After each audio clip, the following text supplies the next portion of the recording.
That's me in 40-degree water, about to find out if I'm actually ready for the thing that I've been dreading the most. I've been paddling winters in Maine for years, and every single paddle, every single one, friends, there's this voice right back here saying, what if you capsize? What if your gear isn't warm enough? What if you can't get back in your boat?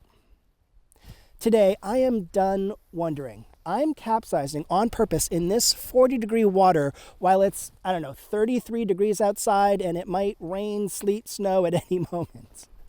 Since I'm going through all of this, I thought I didn't want to just do it once and call it good. My goal is to roll 20 times in these frigid conditions. Also, while I'm here wet and cold, I'm going to do another thing I've avoided for years, and seeing what it's like staying in this water for as close to 10 minutes as I can handle.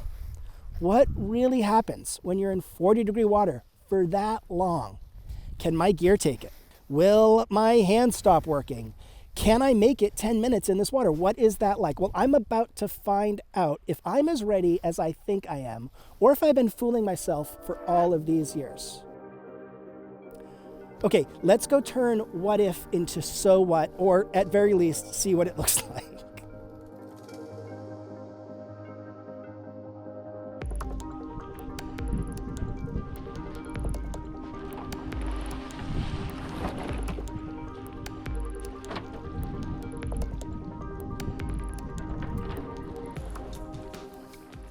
So I think the obvious question is, why am I doing this? And as I mentioned in the intro, this has kind of been a thing I've been avoiding. When I'm paddling in the summer, it's not uncommon for me, and many paddlers for that matter, to end your day trip with like a couple of rolls, just to keep the skills up. And it's warm, you're out and about, you're having fun, a couple rolls, you get off the water. But in the winter, I don't really do that because, quite frankly, it hurts. It's really cold. And I'm more focused on safety. So not being wet, even if it's at the end of the day, is kind of a priority to fight off hypothermia or just severe discomfort. But in the back of my head, when I paddle in the colder months here in Maine, it's there. It's that like, okay, what if you've got the skills, you've done 1,000 rolls in a month. I'll leave that episode somewhere. I set myself a challenge to roll 1,000 times in a month. And I'll leave a link and go check that out.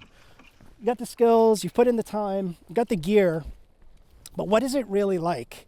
What does it really feel like to be in this water and then in this air after that? How uncomfortable is it? And quite frankly, I've just been avoiding it. I thought in this episode I'd stop avoiding it so I could turn that idea of like, what if this happens to so what? I know what it's going to be like to roll multiple times in this water. I know, hopefully by the end of this episode, what it's like to be at least submerged neck down in this water for 10 minutes and what I can expect.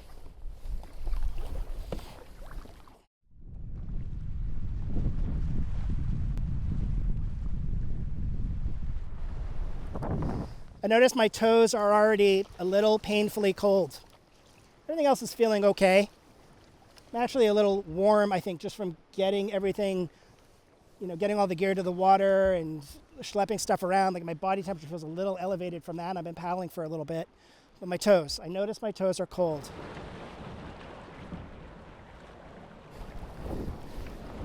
I don't want this to become an overly instructional, gear-oriented video. But I did want to share quickly just like what I have in case you all are wondering what it takes to paddle in these conditions. I have a pretty thick pair of base long underwear, long sleeve top, long sleeve bottom, a wicking sock layer, and it's kind of layer number one. On top of that, on my legs, I have insulating pants. I think it's like what skiers would use. They're like 3/4 length pants. They're fantastic for this type of thing. But like Primaloft pants, and then a thicker layer on top as well as a fleece layer, pretty thick fleece layer, and then the drysuit, obviously, my shoes, obviously, and then I've got my neoprene gloves. I may put my Pogies on and practice rolling with those. Maybe I'll do a few rolls without the Pogies, with just the neoprene gloves, and a few rolls with the Pogies, maybe. And then for paddling comfort, I've got my beanie, but once I roll, I'll put on my storm hood. And really, the storm hood's the only thing that I wouldn't normally paddle with on a day trip. It's pretty uncomfortable, and it's only if I know, like doing a surfing session or a reversing falls session or a session like this where I know it's going to be really cold. You can tell how much I'm not really looking forward to this because I've been procrastinating a bit. Spent quite a bit of time on the south side of Tibbet Island here just watching the waves, and I've got more video footage of waves crashing than I need for this episode. But, so coming into that north wind, I'm turning northeast here. But yeah, I think I'm procrastinating a little bit because I spent more time in the wind shadow over there filming waves than coming back over here to roll.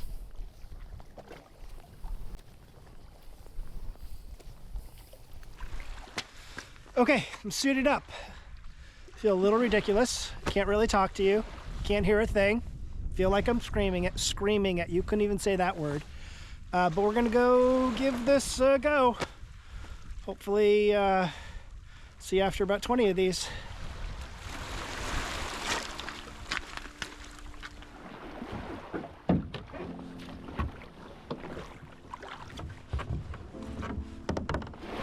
Man, there's such a difference in doing these rolls in a lake versus an ocean.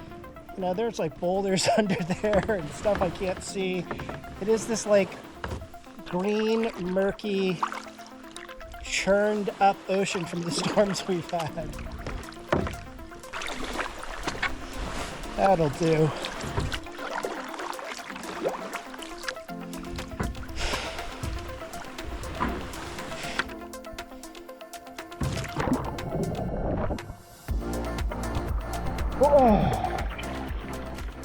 Oh, the first thing I notice is how cold that is on my face. Woo! Okay, that wasn't awesome, but I'm upright.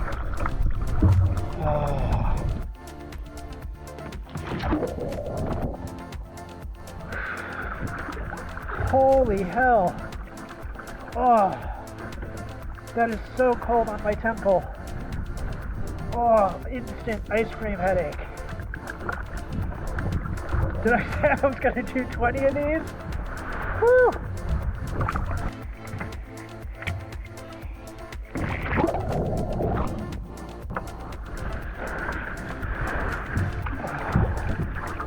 Oh.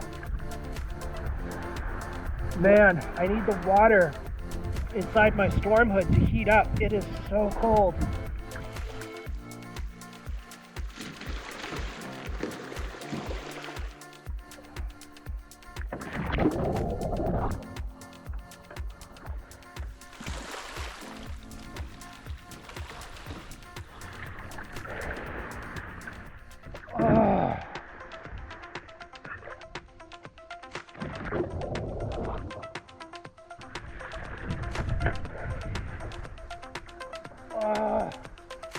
Right here, it hurts. Whew.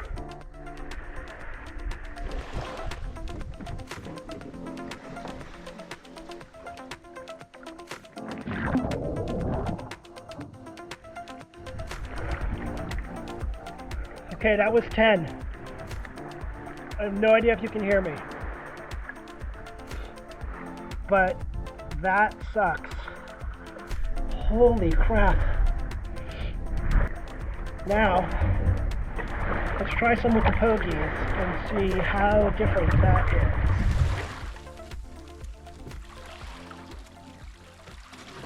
Okay, that's 6 in with the Pogies, 16 out of my 20 total.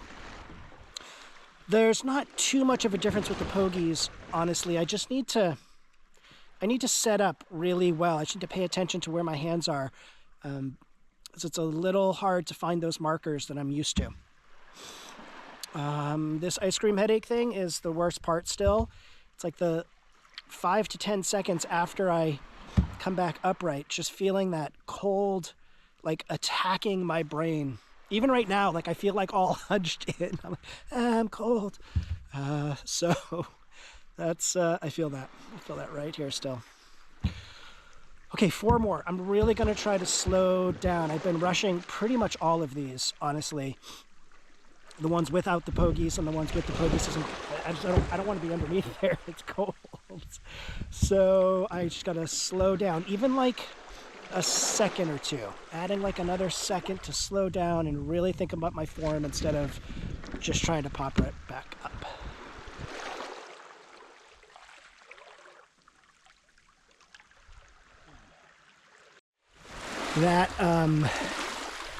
That was tough. Whew.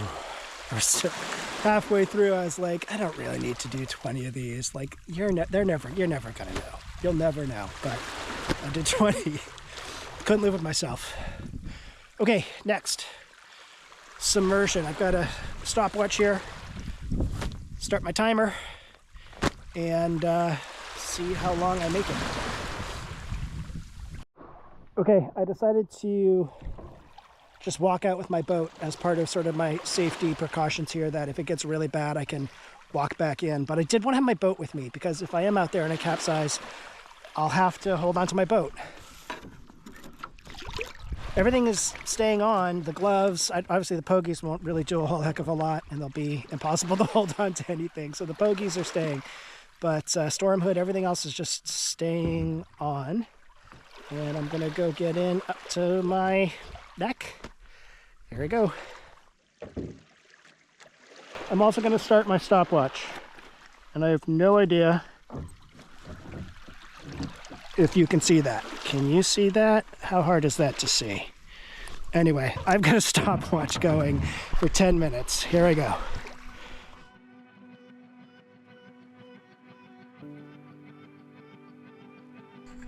Hey there. Submersion test has begun. I tried to show you earlier, but I do have a stopwatch going.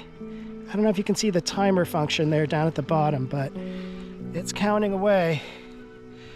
And I'm gonna stay in water deep enough that I can put a foot down if I need to.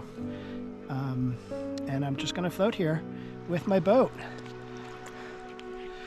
I'm gonna get my hands in the water just to simulate that a little bit, see if I can get my hands a little colder, and then see what it's like holding onto the boat.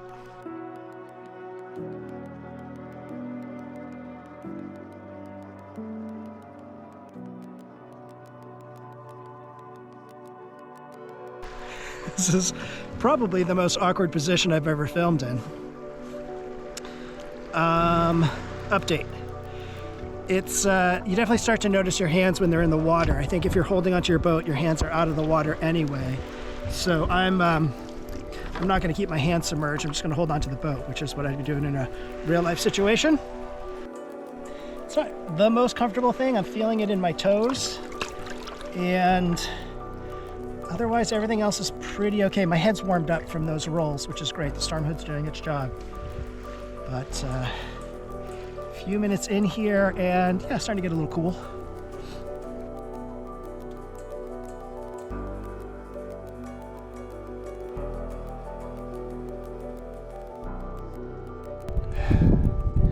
Coming up on the 5-minute mark here, and it's a pretty long time to be in the water unless something catastrophic happened. But everything's holding up. I'm definitely feeling the coolness on my legs and on my back. Yeah, my legs are starting to get a little cold. I'll definitely be cold at the end of 10 minutes.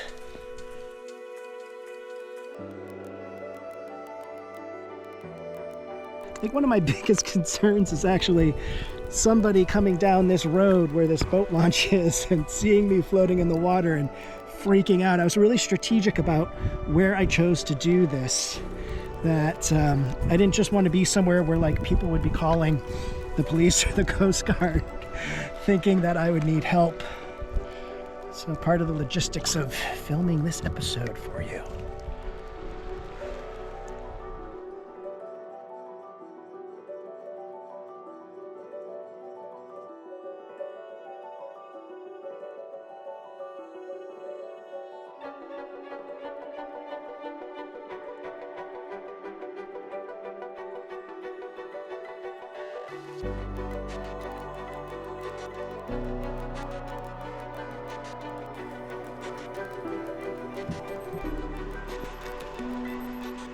Okay, that's 10 minutes.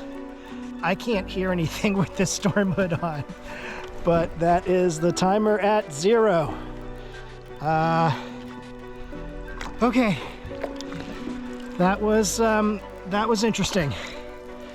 I am going to get warm because I am definitely cold, and get everything up, and then tell you what I learned from this experience and what my thoughts are once I'm not floating in the North Atlantic and have some dry clothes on. See you soon.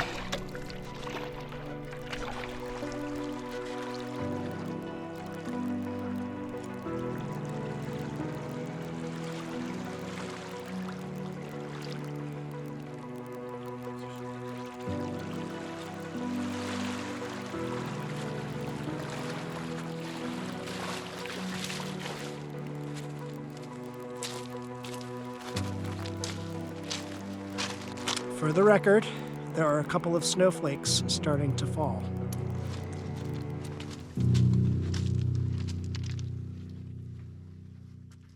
So much better now that I'm warm and dry. The worst part, and I mentioned it from the water, was just when rolling, just feeling the ice cream headache you'd get coming upright. Like, it was so intense. The fingers weren't too bad. The neoprene gloves did a pretty good job. I use a type of neoprene glove that's actually pretty thin in order to, it's a style that also allows me to get my fingertips out. Paddling in a slightly thicker neoprene glove would solve that. The feet are a problem. The toes get cold. And I don't know, I wear in winter paddling a size bigger shoe just to get more sock underneath it. It seems a little ridiculous to go up another size to get even bigger socks underneath it. But yeah, winter paddling in general, my feet are always cold. And then definitely in the submersion test, my feet got cold as well. I tried to move around a bit in the submersion test and use my hands and swim a little bit. And I think if you're just sitting in the water for 10 minutes, in these temperatures, you can do it. It's not comfortable. It's a long time to be in the water, and that's kind of a catastrophic, I think, experience if you're in the water for more than 10 minutes and not able to get back in your boat. By that point, I would have been able to use any of my sort of more fail-safe reentries with a self-rescue with a paddle float or a paddle float reentry and roll. So 10 minutes is definitely a long time to just be floating in the water and not even swimming and moving around. I also want to thank all of you who watched my 1,000 rolls in 1 month video and warned me against the challenges of swimmer's ear and cold water effects on your ear. I had no idea, so thank you for that. And I had earplugs in, and I actually think the earplugs seem to make me less nauseous. I heard a friend talk about the water hitting your ears can make you your equilibrium go off, and the earplugs can block that. And it was fine. I didn't feel nauseous at all from that cold water hitting my storm hood and then ultimately my ear. So thanks for those of you who very kindly said bro, you got to wear earplugs if you're continually rolling in water that's that temperature. So thank you.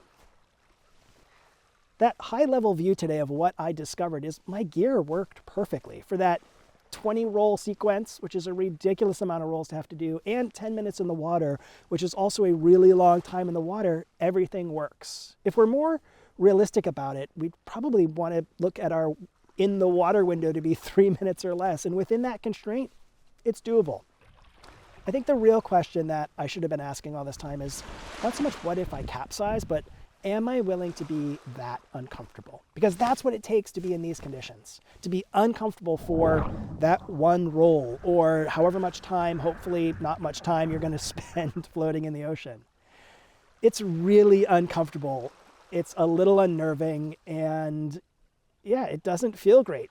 I don't know how else to say that, but are you ready to be that uncomfortable? Are you ready to handle that discomfort, to see the joys that exist this time of year?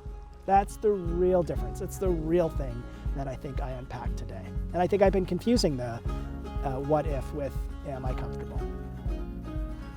I really hope this episode helped you understand what conditions are like out here if you capsize. And I really do hope that there's maybe something that you've been avoiding that you saw today that might not be as bad, or maybe you were more prepared for it than you thought you were. All right, friends. Well, as always, I hope you enjoy your adventures, whatever they are. And until next time, safe paddle. Bye for now.